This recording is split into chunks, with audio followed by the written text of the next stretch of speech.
Hey guys, Will here. Welcome back to Model from the Ensigne's Chair. This is episode 8 of my original series Enterprise 1350 build. And I know, 3 videos in 1 week. It's been a productive week. I've gotten quite a bit done. It's benefits of having the whole week off, being able to actually do some work on the model. But today I mostly want to focus on the nacelles because I've gotten quite a bit of work done on them. I did finish up the attaching the pylons to the secondary hull. All the windows are flush and sanded with the UV resin. So those are all done. Just waiting to decide what I'm going to do as far as that shuttle bay.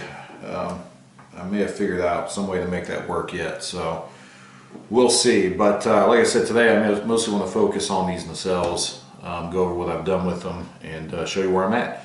So give me a minute, put you on the table, we'll get to work. Alright guys, so turn the light off here so you can see a little bit better, but I've got, as I went over on the last video, I got the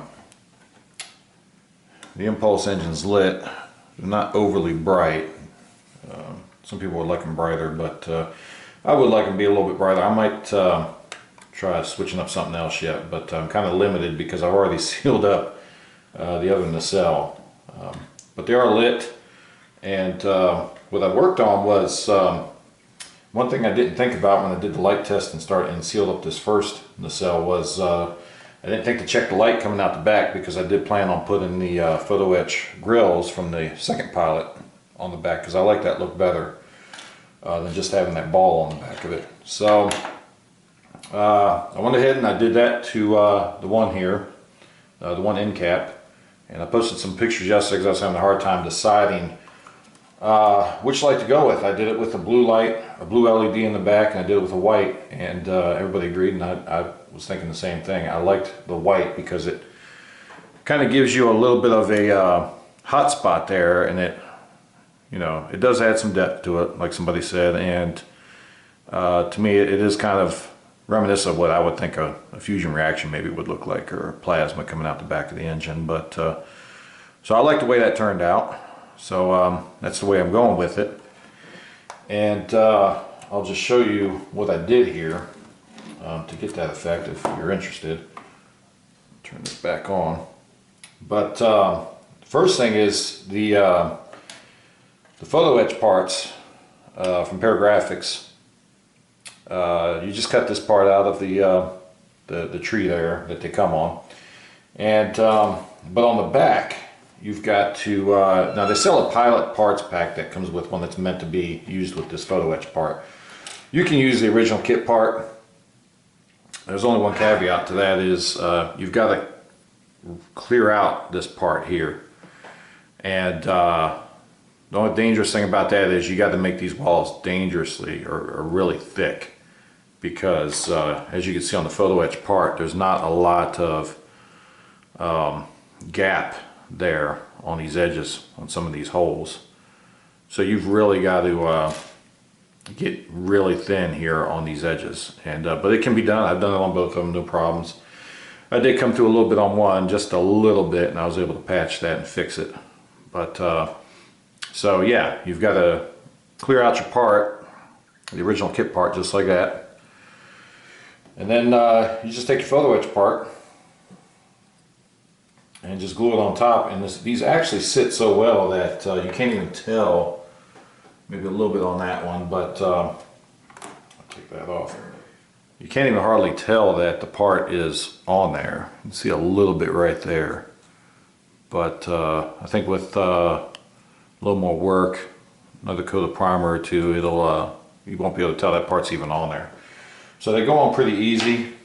So basically I just take my CA glue, and I use the Gorilla Glue brush and nozzle.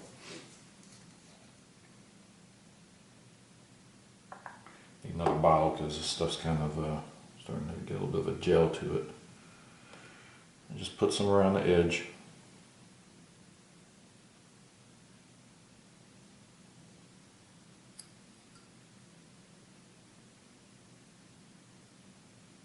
Too thick there. Around this edge here.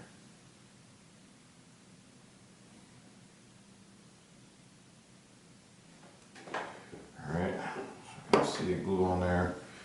And then I took a paper towel and dab it because I don't want a whole lot of this kind of squeezing out when I put this part on.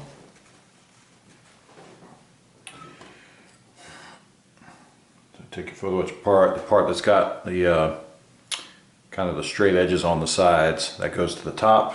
Your curved part goes to the bottom. And what I'll do is just stick it on here, get it centered.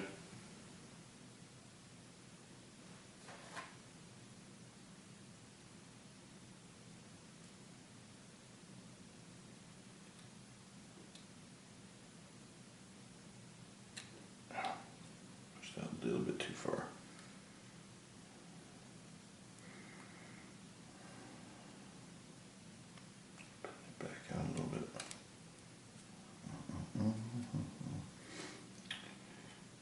The better part way to do this would have been just to put some glue on the bottom, which is what I do with the first one.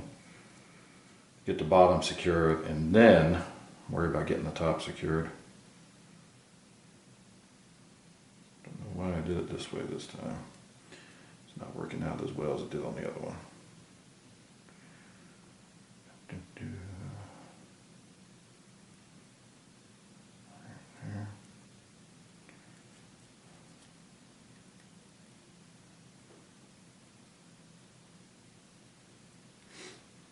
So, a little bit more glue on this one edge so it dry out on me.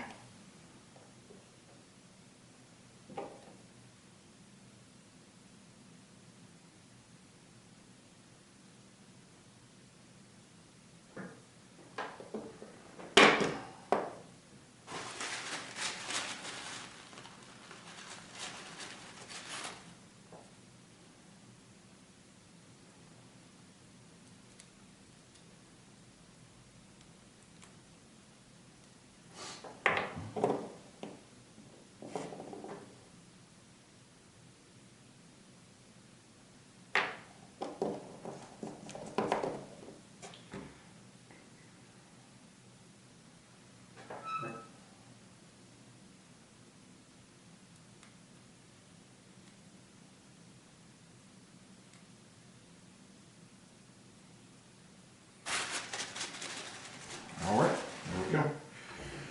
So our Photoetch part is in place. I did bend it just a little bit, but that can be bent back out a little bit, and then I'll put a primer coat on it, and what you end up with is an end cap like this.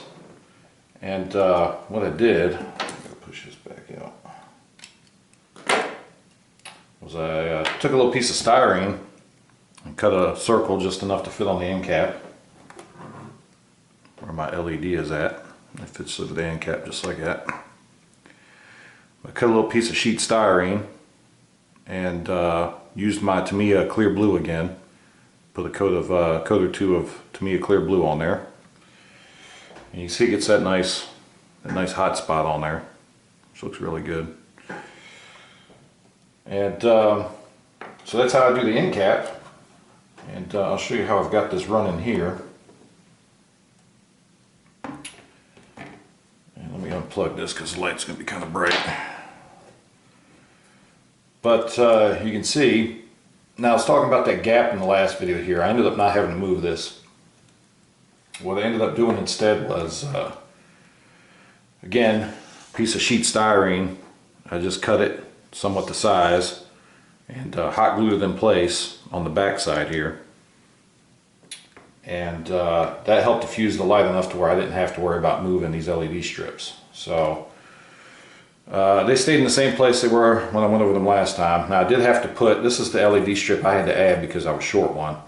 And I had to put another piece of sheet styrene just over that one because it was so much brighter than the LEDs strips that come with the kit. So to cut down on it, because it was creating a really bright hot spot there, I had to put another piece of sheet styrene on here to kind of cut this down just a little bit more, and it worked out perfect. It lights perfect. And then on the back here, all I did was wire a 3mm LED. Hopefully I can get that close enough to the camera. 3mm LED off the back of the light strip, and used another piece of sheet styrene as kind of a holder to hold it in place, and hot glued everything in place. So that's how I've got that set up. I used a piece of sheet styrene to keep the LED centered, because you want it in the center of the pylon. You don't want it, you know, pointing off to one side, otherwise that hot spot won't look right.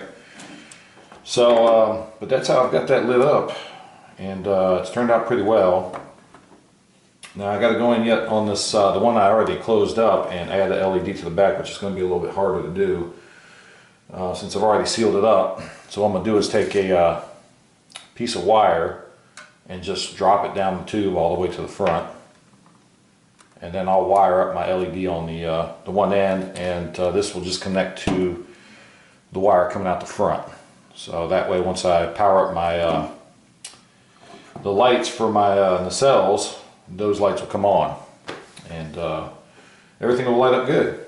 So that's how I've done my nacelle so far.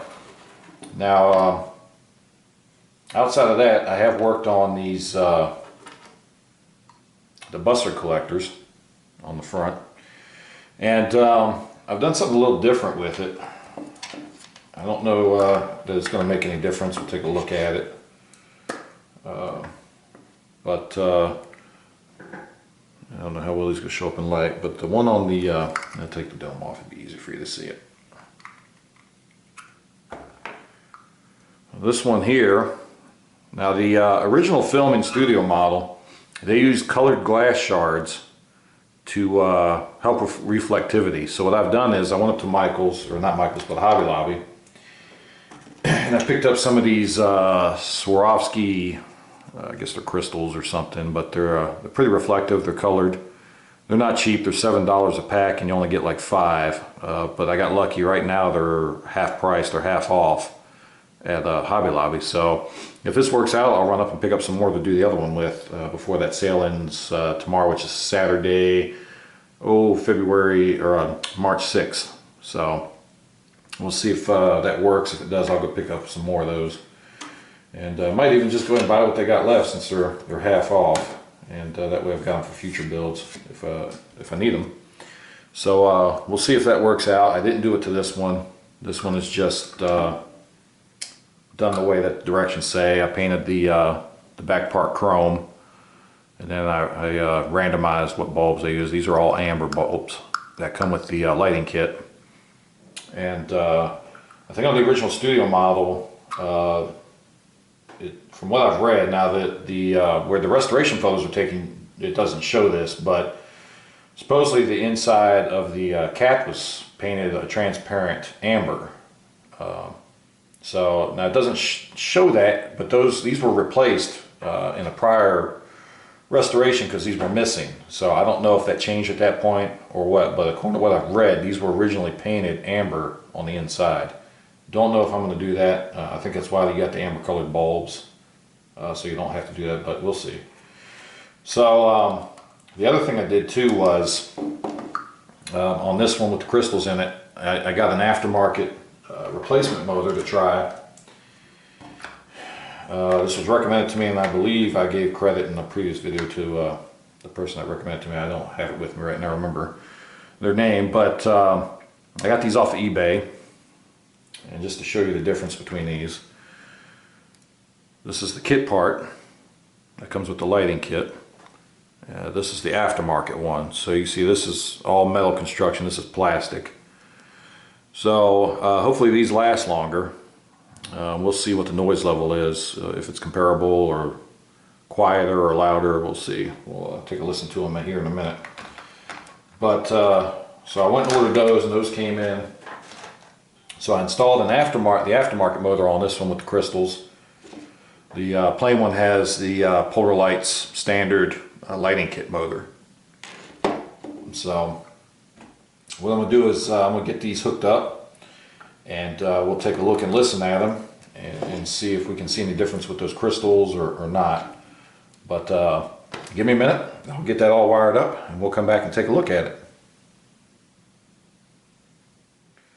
Alright guys, so I've got these wired up to take a look at them. I will say that If you haven't heard these motors before, they're kind of noisy. The noise alone on these makes me want to go to Tenant Controls just to get the quiet, you know, LED based only board with the spinning fan. So we'll see. But anyway, I've got these set up for this build, and let's plug them in and we'll take a look at them. Now the one on the right is the one with the aftermarket motor, or yeah, the one on the right is one with the aftermarket motor and the gemstones put in it. The one on the left is just your standard Polar Lights motor and build. So let's plug them in, take a look and listen. Hopefully you can still hear me after I start this.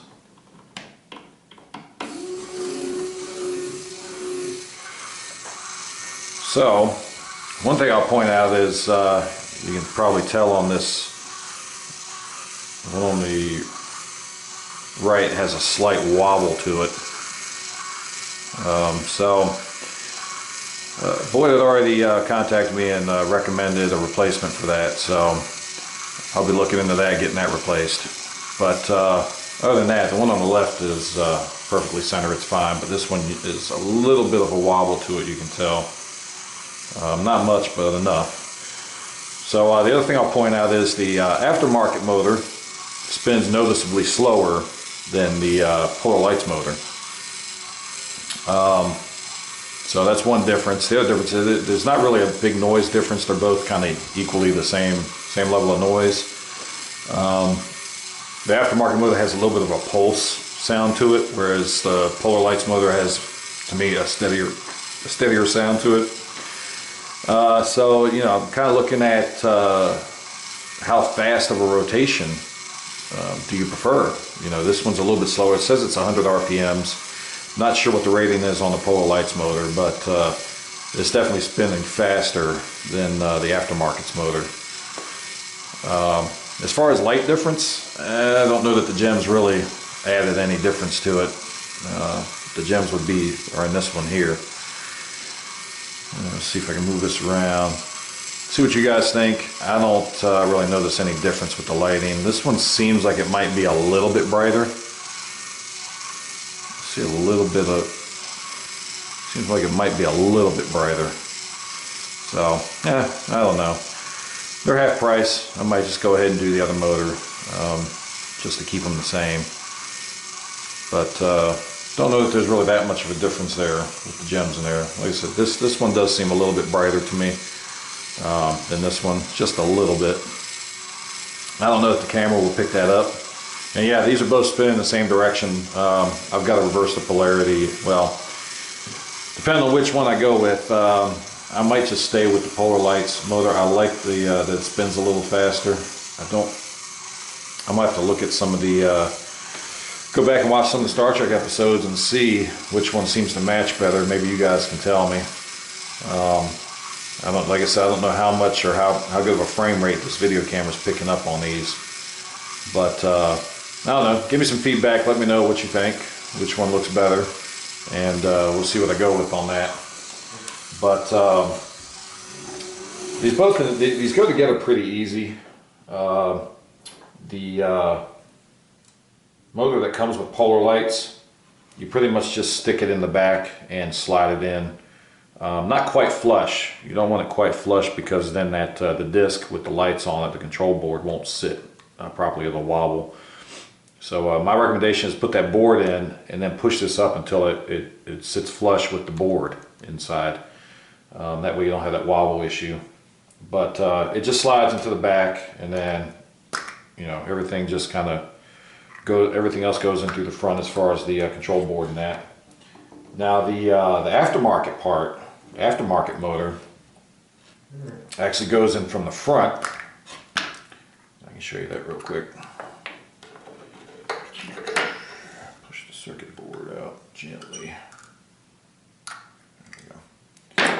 Alright, so this comes out. Circuit board comes out. And the great thing about this is you can friction fit all this, so that way you can access it like I'm doing now and replace the motor if you need to. Especially with this aftermarket, it would probably be easier to replace than the Polar Lights one, because this comes out a lot easier, because it just goes into the front. And you see you got this square indentation, if you can see it on the camera. You got this square indentation in the plastic part, and this is perfectly squared with that, so it sits right in there.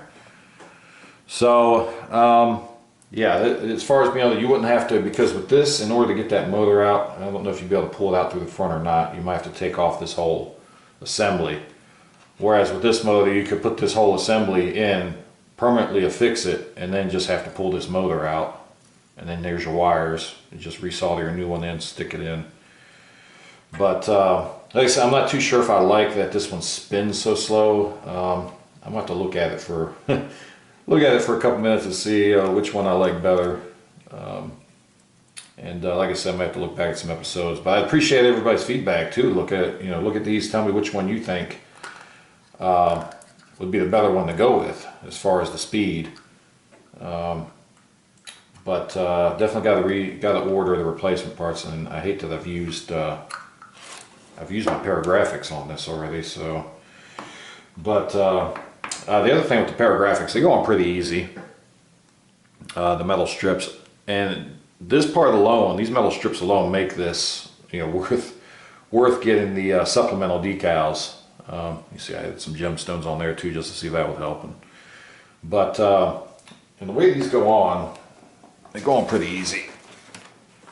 So you cut the part out, and I need a little bit of CA glue. So I've got these cut out already, and they're on the board here. Dab a little bit of CA glue on here. I'll tell you why in a second. But what you do to get the part on, because I left one of these off so I could show you. You just take the part, and I heat treated these. They're still a little springy, but you just bend them, give them a curvature, bend them a little bit, and then just take. What I do is I take a Q-tip,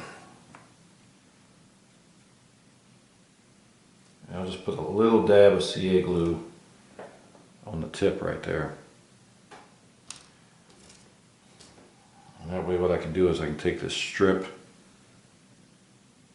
and put it on there and line it up, and then just press it down. And I'm going to hold it there for a second. Alright, and it's held in place on the front end there, and then what I'll do is I'll take another little dab of CA glue on the bottom here and kind of spread it up in there as far as I can. I definitely want to get plenty on the other end here to hold it down, because these things are still a little springy. Dab a little CA glue on there, press it down, hold it for a second, and that's it. That's how you put them in place. Pretty easy to do. They just sit right in that groove that's molded into the plastic part. So they go on pretty easy. The Paragrafix for this have been a lot.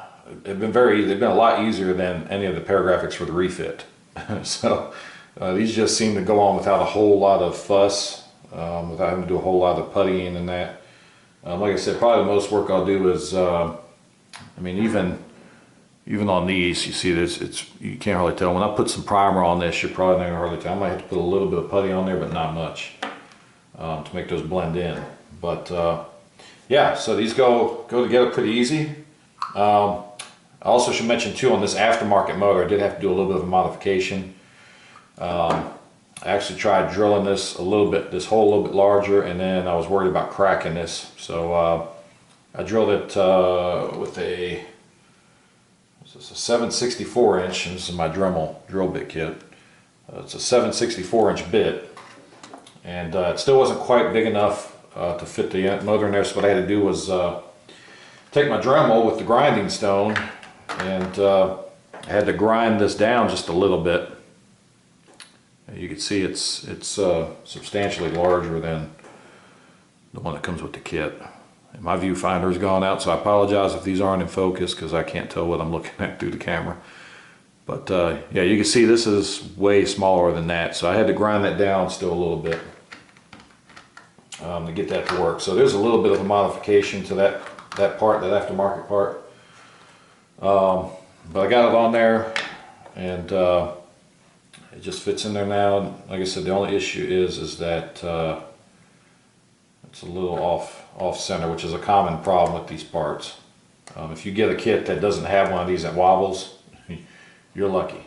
So, but anyway, so give me some feedback on that. Let me know what you guys think. Did you know, which speed did you think was better, the faster one with the standard or the slower speed with the aftermarket? All right, sorry about that, guys. My camera battery died on me. That's its way of telling me that this video is going too long. So that being said, like I said, you know, I appreciate any feedback on the motors. I've actually just posted a video demonstration on Facebook to get some feedback on. So give me some feedback on it. I appreciate it. We'll see which build I go with on these. And but anyway, like I always say, I appreciate everybody for subscribing. So thank you. If you don't subscribe, you don't have to, but if you watch this video and you find anything useful on it, please hit that like button down the bottom. Let me know how I'm doing. But other than that, guys, I appreciate it. Till next time, keep modeling.